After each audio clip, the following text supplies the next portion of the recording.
And hello again. Welcome back to class.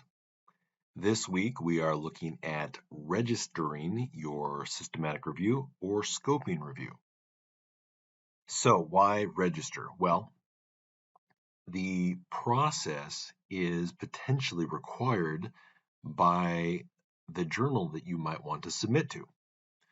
Now, recall that to complete the ARP sequence, you don't you're not required to submit your paper, but we're working towards that because the amount of work you're putting in and the quality of the work that you are doing, the work could be potentially publishable.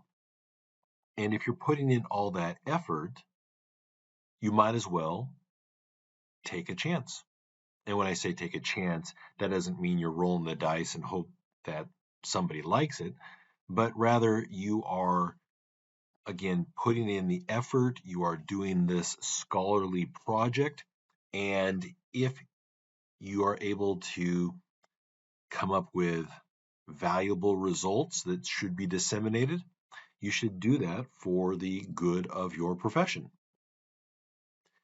So when it comes to systematic reviews and scoping reviews, there potentially is the need to register. Now, for systematic reviews only. We'll talk about scoping reviews in a bit. So from the JOSPT instruction to authors, under their systematic review section, they talk about using the PRISMA checklist. They also talk about a PRISMA scope and review extension guideline. That's not a common thing.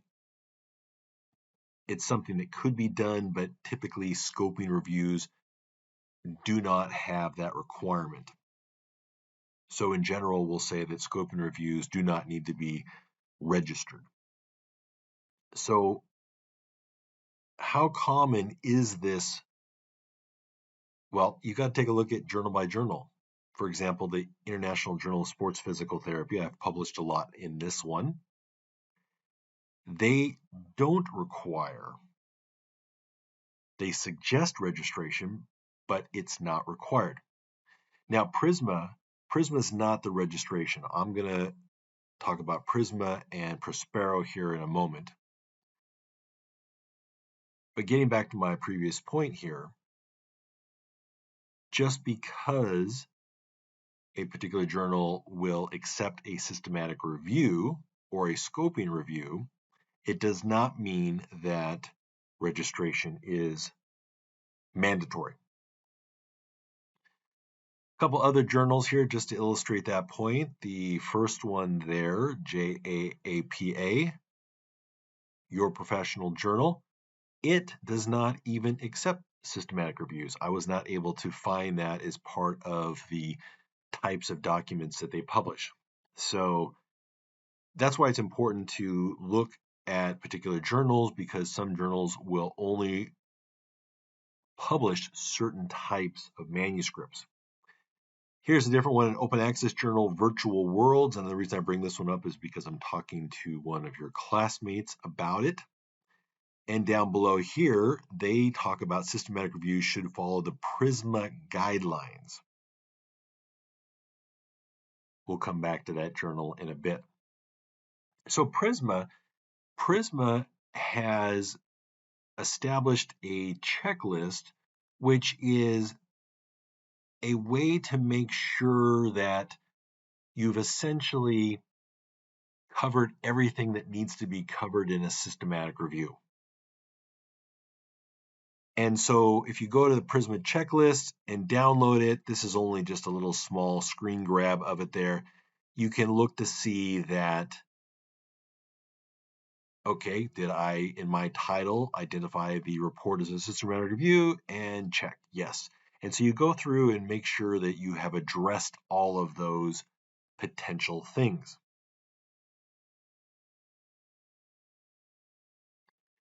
One of those is number 6, specify all databases, registers, websites, organizations, reference lists, and other sources searched or consulted to identify studies. Specify the date when each source was last searched or consulted. So, register. So this isn't necessarily saying you have to register, but basically what it's asking is, did you look to see that your topic hasn't been recently published by somebody else? For example, just the other day, I was thinking about the topic of health coaching, and I was curious about if there had been any research done on the effectiveness of health coaching for patients with low back pain. And what I did is I went to PubMed and I found this. This had been published, but had it not yet been published, if I had gone to Prospero and looked up information there, I could have seen that somebody had registered the topic. And so I think the whole purpose is to reduce the repeating of topics in short time periods. So again, the Prisma checklist is something that you would go through, and as we saw in, or as we will see in some examples coming up, I'll jump to one of those here in just a bit. What they talk about is, okay, this systematic review was reported according to the preferred reporting items for systematic reviews and meta-analysis 2020 statement. And so basically they were going through the checklist to make sure everything was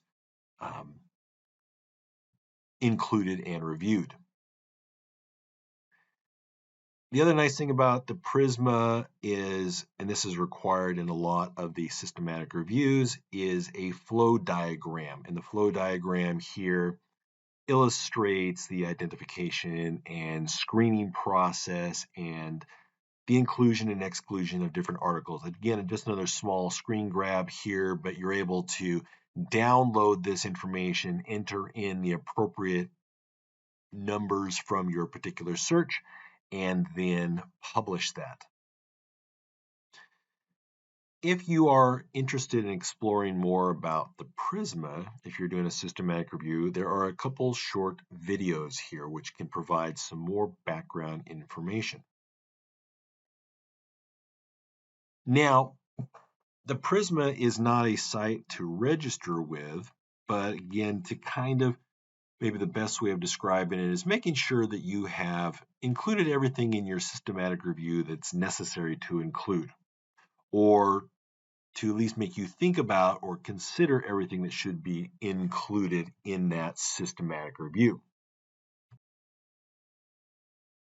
If you're doing a systematic review, it is considered standard of practice a lot of times to register, and probably the main registration is Prospero. And with Prospero, you need to join, get a login set up, and then from there you can go through the process, check inclusion criteria. Inclusion criteria, probably everybody meets one or more of those. And then you go through the remaining steps, registering your potential manuscript. Here is a brief how-to video, and you can watch this to learn a little bit more about the registration process. Now, full disclosure, with the systematic reviews that I've published in the past, I did not have to do this. So there would be a learning curve for me also with doing this particular process. But I got online, I registered today, and I started looking at it. It looks like there's about 40 steps that you need to go through, information that you need to either put in or just make sure you're checking off on to ultimately register your systematic review. Another one that I've seen used is the Open Science Framework. People potentially register here. Here's an example of a systematic review published in the Journal of Orthopedic and Sports Physical Therapy, and that's where they registered it there. Here is a different systematic review published again in the Journal of Orthopedic and Sports Physical Therapy. They reviewed, or they used the PRISMA again to kind of do their checklist, and then they registered with Prospero. Now,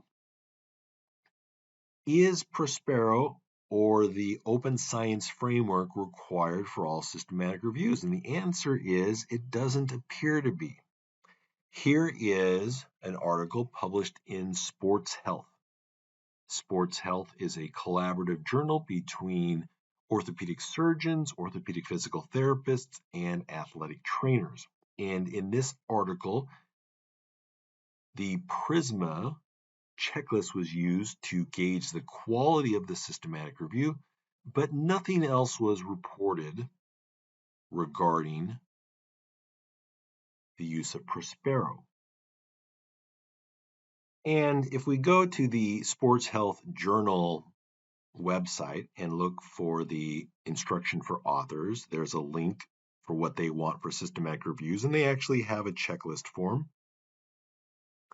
And in that, they require that you submit your PRISMA flowchart, declare PRISMA reporting guidelines were followed. They say consider registering, but they don't require registering with Prospero. So very, very interesting there. Again, you're seeing variability amongst some of these journals. That's why it's important for you to be aware of potential requirements for any journal that you may be interested in submitting to. Now, to wrap things up here, going back to that Virtual Worlds journal, which is an open access journal, this is a systematic review published in Virtual Worlds. They talk about PRISMA, but they don't describe registering the systematic review. Scoping reviews, remember I touched upon that at the beginning. Do they require registration? And the typical answer is no, they don't require. And if we take a look here, there is nothing that we can see in here that talks about the use of PRISMA or the use of Prospero. So what now? Well, if you're doing a scoping review, nothing is required at this time. The standard of practice is that you don't need to register. If you are doing a systematic review and if you are interested in publishing your findings, and I would encourage you to have that conversation with your dissertation team, start reviewing potential journals, and we'll be talking about that next week. Start reviewing potential journals and review their guide to authors' documents. What do they require? Do they require the PRISMA? Probably. Do they require registering with Prospero or OSF? Maybe, maybe not. Initiate a conversation with your dissertation chair or point person. Start having a discussion and start talking about, hey, should we try to publish this? What are your thoughts? And if the answer is yes, we should try to publish, download the PRISMA checklist. Start going through that, looking to see, does your manuscript contain or does it address all of those things? If not, what can you do to fix that? And then consider registering with Prospero. Maybe your top journal of choice doesn't require, but maybe journal 2 and 3 does. And so it may be wise to register. Just because in this game of getting things published, you don't always get published with the first choice. All right. Have a great week.